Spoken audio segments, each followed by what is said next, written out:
tuovat enemmän sitten sitä eroa 10, 6 ja 4. Nyt on liikaa väkeä, eikä ole lainkaan mellakaitoja. Siinä Dan Martin mielestäni on ikään kuin lähtökuopissa. Kukaan ei varmasti osannut myöskään odottaa, että tässä vaiheessa etappia niin porukka on noin iso.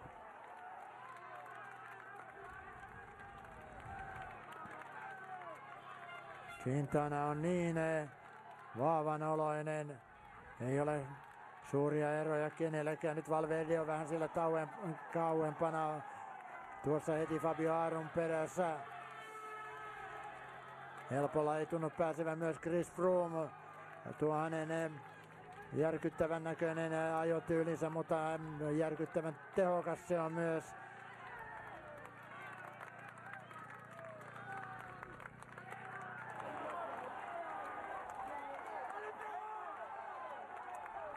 Sinne yleisön sekaan.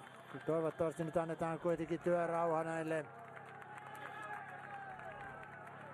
Vain 100 metriä jäljellä ja nyt sitten Chris Froome jälleen lähtee tavoittelemaan noita mäkipisteitä. Ja hän sen ei myös saa. Ja nyt sitten lähtee lisää, antaa vauhtia